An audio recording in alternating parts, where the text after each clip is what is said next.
السلام علیکم ورحمۃ اللہ وبرکاتہ۔ دوستو، آج کا جو سبق ہے آپ لوگوں نے میرے ساتھ پڑھنا ہے۔ جب آپ میرے ساتھ پڑھتے رہیں گے تو انشاءاللہ بہت جلد آپ کی تجوید درست ہو جائے گی اور بہت جلد آپ کو قرآن حکیم اچھے طریقے سے پڑھنا آ جائے گا۔ لیکن شرط یہ ہے کہ ویڈیو کو توجہ کے ساتھ دیکھنا ہے اور میرے ساتھ آپ نے پڑھنا ہے۔ انشاءاللہ آپ کو ہم سمجھائیں گے کہ کون سے حرف کو لمبا کرنا ہے، کون سے حرف کو لمبا نہیں کرنا۔ جب آپ کی توجہ رہے گی تو آپ کو لفظ بلفظ سمجھ آئے گا۔ تو آئیے بلا تاخیر آج کا سبق شروع کرتے ہیں، اور آج کا سبق انشاءاللہ پہلے سپارے کا ہم 35 نمبر سبق شروع کرنے جا رہے ہیں۔ بسم اللہ الرحمن الرحیم۔ وَإِذْ قُلْنَا ادْخُلُوا، وَإِذْ وا زبر وا حمزہ ذال زر اذ، وَإِذْ، ٹھیک ہے، واو کو ہم نے لمبا نہیں کیا، اور اس طرح کے جتنے بھی حروف آئیں گے جو اکیلے ہوں، جیسا کہ یہاں پر واو اکیلا ہے، جتنے بھی حروف اکیلے آئیں گے تو ان کو ہم نے لمبا نہیں کرنا۔ وَإِذْ قُلْنَا ادْخُلُوا، قاف کو ہم لام کے ساتھ ملائیں گے، قاف کو لام کے ساتھ ملائیں گے، اور اس نون کو آگے ہم دال کے ساتھ ملا دیں گے، اس نون کو ہم دال کے ساتھ ملائیں گے، اس لیے کہ یہاں پر دال کے اوپر جزم موجود ہے، یہ جزم موجود ہے، ٹھیک ہے، اور اس طرح یہاں پر لام کے اوپر بھی جزم موجود ہے، اور یہ جزم اس بات کی علامت ہوتی ہے کہ پچھلے حرف کو اس کے ساتھ ملا دیا جائے گا۔ وَإِذْ قُلْنَا ادْخُلُوا، وَإِذْ قُلْنَا ادْخُلُوا، خاپش خو لام واپش لو، خلو، ٹھیک ہے، تو یہاں پر ہم نے خا کو لمبا نہیں کرنا، اس لیے کہ یہ اکیلا حرف ہے، اور اکیلے حروف کو لمبا نہیں کیا جاتا، جہاں زبر ہو یا زیر ہو یا پیش ہو تو ایسے حروف کو لمبا نہیں کرتے۔ ہاں، اگر کھڑی زبر ہو یا کھڑی زیر ہو، الٹا پیش ہو، تو پھر ہم اس کو لمبا کریں گے ایک الف کی مقدار، ٹھیک ہے۔ خلو، قُلْنَا ادْخُلُوا، لام واپس لو، یہاں پر واو مدہ ہے، واو ساکن سے پہلے پیش ہے، ٹھیک ہے، اس لیے ہم نے لام کو تھوڑا سا لمبا کیا ہے۔ وَإِذْ قُلْنَا ادْخُلُوا هَٰذِهِ،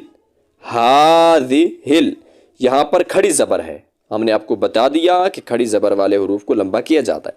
هَٰذِهِ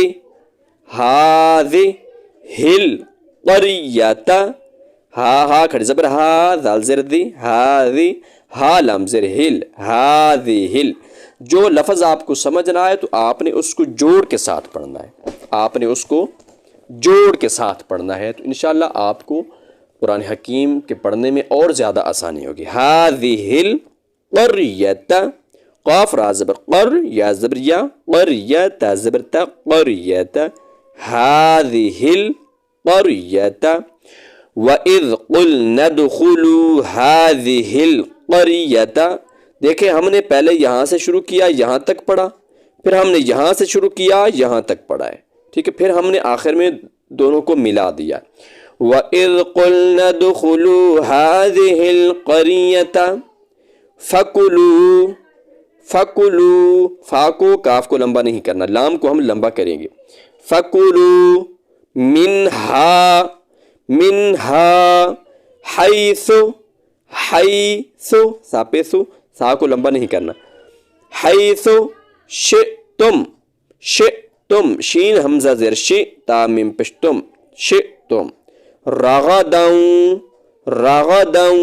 وادخلوا الباب، رغداً وادخلوا الباب، را کو غین کو دونوں کو لمبا نہیں کرنا، رغداً وادخلوا الباب، سجداً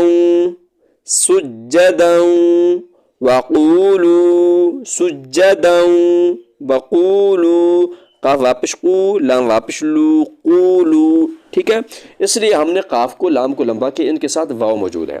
سجداً وقولوا حطة نغفر لكم، حطة نغفر لكم خطاياكم، حطة نغفر لكم خطاياكم وسنزيد المحسنين، وسنزيد المحسنين، وَإِذْ قُلْنَا ادْخُلُوا هَٰذِهِ الْقَرْيَةَ فَكُلُوا مِنْهَا حَيْثُ شِئْتُمْ رَغَدًا وَادْخُلُوا الْبَابَ سُجَّدًا وَقُولُوا حِطَّةٌ نَغْفِرْ لَكُمْ خَطَايَاكُمْ وَسَنَزِيدُ الْمُحْسِنِينَ۔ میرے خیال میں آج کا سبق اتنا ہی کافی ہے۔ انشاءاللہ ہم مختصر پڑھیں گے لیکن تلفظ کے ساتھ، تجوید کے ساتھ پڑھیں گے، اور انشاءاللہ روزانہ پڑھنے کی کوشش کریں گے تاکہ قرآن حکیم کے ساتھ ہمارا ربط، ہمارا تعلق برقرار رہے۔ السلام علیکم ورحمۃ اللہ وبرکاتہ۔